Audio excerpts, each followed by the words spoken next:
যে হত্যাকাণ্ডের সাথে জড়িতদের অবশ্যই বিচার করা হবে। বাংলাদেশের তৎকালীন প্রধানমন্ত্রী শেখ হাসিনার কথোপকথনের একটি ফাঁস হওয়া অডিও রেকর্ডিং থেকে জানা যায়, গত বছরের জুলাইয়ে শিক্ষার্থীদের নেতৃত্বাধীন বিক্ষোভে প্রাণঘাতী শক্তি প্রয়োগের অনুমতি তিনি নিজেই দিয়েছিলেন।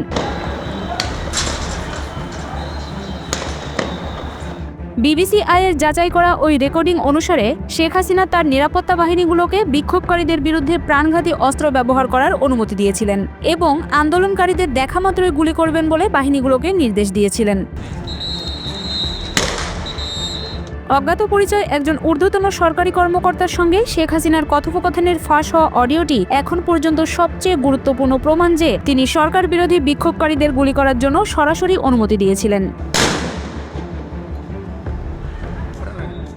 ফাঁস হওয়া অডিওটি সম্পর্কে জানেন এমন একটি সূত্র বিবিসিকে জানিয়েছে, গত 18 জুলাই নিজের সরকারি বাসভবন গণভবন থেকে শেখ হাসিনা ওই ফোনালাপ করেন। চলতি বছরের মার্চের শুরুতে ফোনালাপের অডিওটি কে ফাঁস করেছেন তা স্পষ্ট নয়। বিক্ষোভের পর থেকে শেখ হাসিনার কলের অসংখ্য ক্লিপ অনলাইনে প্রকাশিত হয়েছে, যার অনেকগুলোই যাচাই করা হয়নি।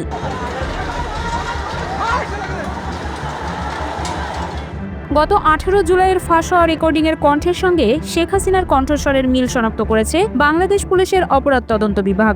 বিবিসি আলাদাভাবে ইয়ারশটের অডিও ফরেনসিক বিশেষজ্ঞদের দিয়ে এই রেকর্ডিংয়ের সত্যতা যাচাই করেছে। তারা এটিতে এডিট করার বা কোনো রকম পরিবর্তন করার কোনো প্রমাণ পাননি। অডিওটি কৃত্রিমভাবে তৈরি করা হয়েছে এমন সম্ভাবনাও খুবই কম বলে তারা জানিয়েছেন। মানবাধিকার বা পরিবেশ রক্ষার ইস্যুতে অডিও সংক্রান্ত তদন্তের কাজ করে অলাভজনক প্রতিষ্ঠান ইয়ারশট। তারা বলছে, ফাঁস হওয়া রেকর্ডিংটি সম্ভবত এমন একটি ঘরে ধারণ করা হয়েছিল যেখানে ফোন কলটি স্পিকারে বাজানো হয়েছিল, কারণ এতে স্বতন্ত্র টেলিফোনিক ফ্রিকোয়েন্সি ও ব্যাকগ্রাউন্ডে কিছু শব্দ ছিল।